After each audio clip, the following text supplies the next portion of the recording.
mereka yang mampu memberi. Bahkan kadang-kadang kita ini memberi di dalam kekurangan.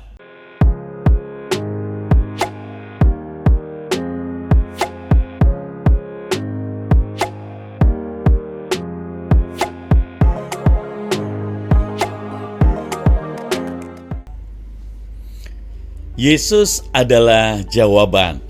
Hari ini sungguh luar biasa karena saya akan cerita sebuah kisah bagaimana bertahan hidup di dunia ini.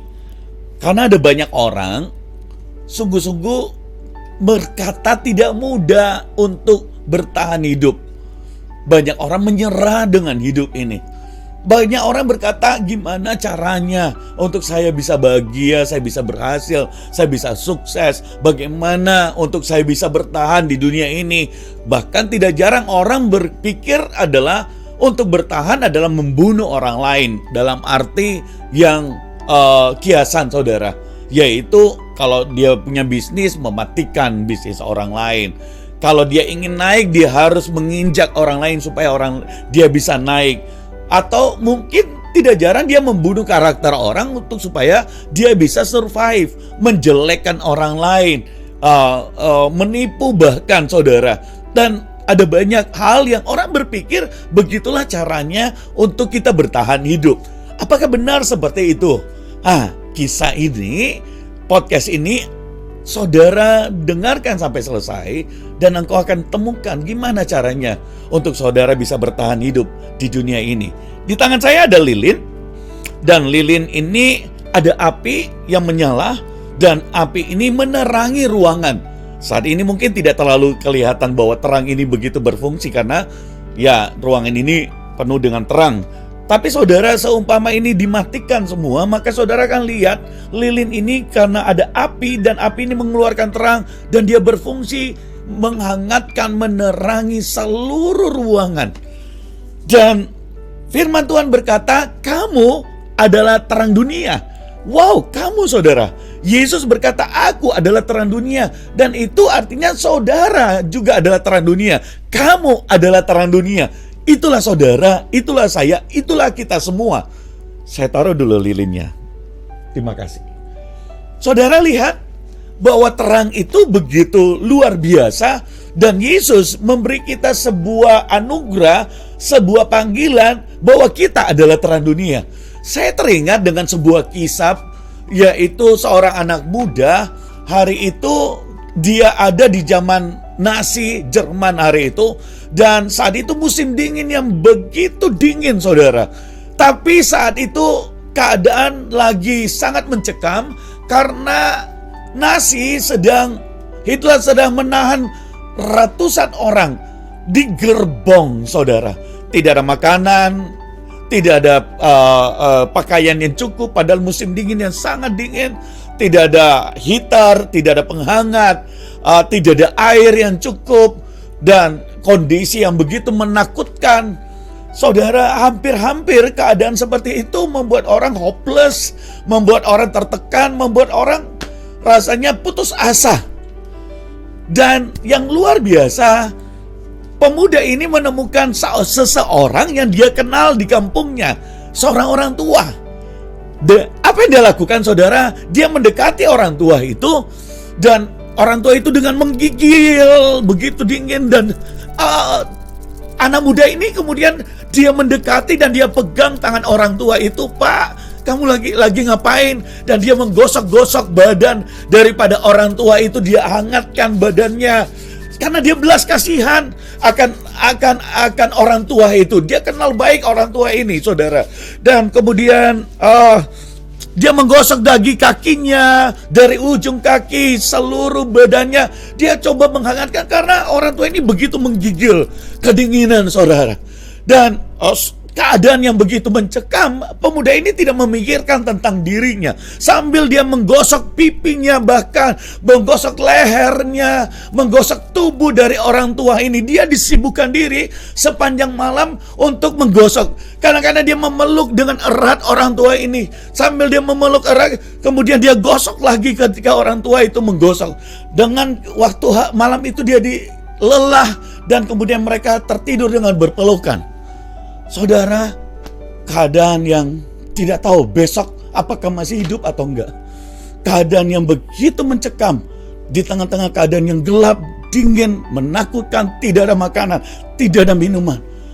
Dan tekanan begitu luar biasa akibat perang. Dan besok pagi, pemuda ini membuka mata. Dan apa yang terjadi, saudara? Dia lihat semua orang, ratusan orang itu mati. Tapi anehnya, dia lihat orang tua yang sedang kedinginan tadi malam itu, teman sekampungnya, orang yang dia tolong, kemudian membuka mata. Dan orang tua itu hidup. Saudara, pria itu selamat karena dia menghangatkan badan pria itu. Dan pemuda ini juga selamat karena dia menghangatkan orang tua, pria tua yang dia kenal itu. Izinkan saya memberitahu sebuah rahasia kepada saudara untuk bertahan hidup di dunia ini, yaitu bagaimana saudara membahagiakan orang lain. Saudara penting untuk membahagiakan orang saudara. Kalau saudara ingin bahagia, saudara mesti membahagiakan orang lain lebih dulu. Saudara harus membahagiakan orang lebih dulu, baru Anda bahagia, saudara.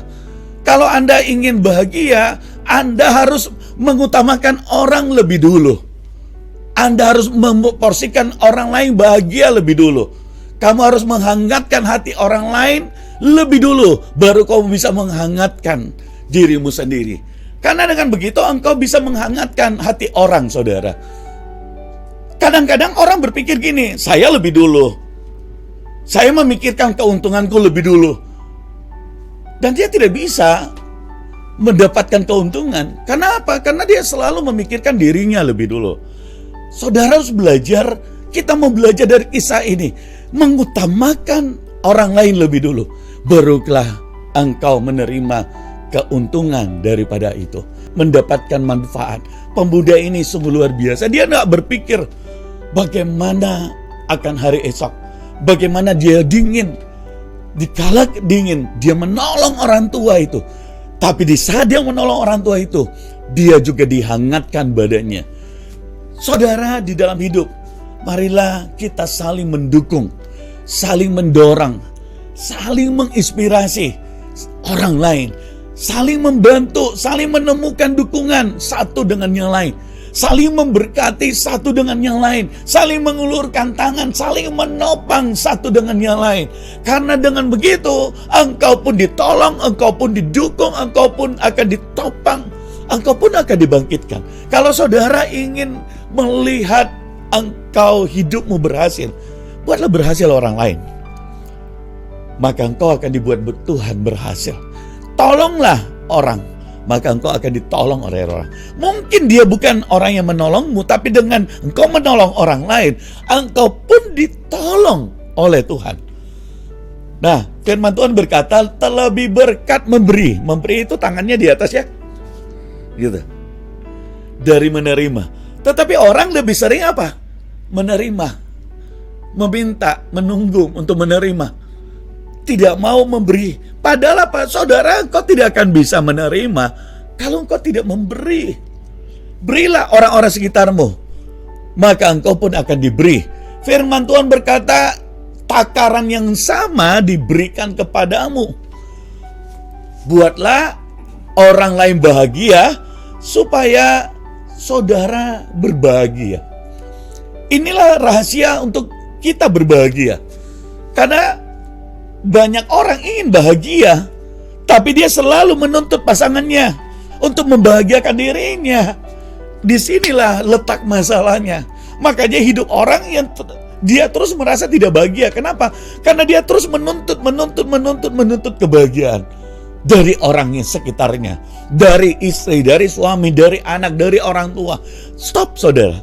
Mulailah dari kita membahagiakan pasangan kita. Mulailah saudara memberi kebahagiaan kepada anakmu, kepada orang tuamu. Berlomba-lombalah untuk memberikan kebahagiaan. Maka engkau pun akan diberikan kebahagiaan. Saudara, seseorang anak yang kalau dia membahagiakan orang tuanya, kelak dia akan punya anak. anaknya akan membahagiakan dia. Kalau seorang anak berbakti kepada orang tuanya, dia pun punya anak nantinya, anaknya juga akan berbakti kepada dia. Taburlah yang baik, maka engkau akan menuai yang baik. Saudara, berilah maka engkau akan diberi. Orang yang paling bahagia di dunia ini siapa? Adalah mereka yang mampu memberi, bukan karena mereka hanya menerima atau meminta. Mereka yang mampu memberi. Bahkan kadang-kadang kita ini memberi di dalam kekurangan, memberi di dalam keterbatasan, supaya keluar dari hidup saudara itu adalah belas kasihan, care, kepedulian. Nah, zaman sekarang sangat sedikit orang yang peduli, yang banyak adalah orang yang egois, mengambil keuntungan. Tetapi ketika saudara peduli, maka saudara pun juga akan mendapatkan banyak pertolongan, kepedulian dari Tuhan. Oleh sebab itu, hari ini rahasia untuk bertahan hidup yaitu apa? Mengutamakan yang lain, mengutamakan orang, dan lebih daripada dirimu sendiri. Yesus adalah jawaban.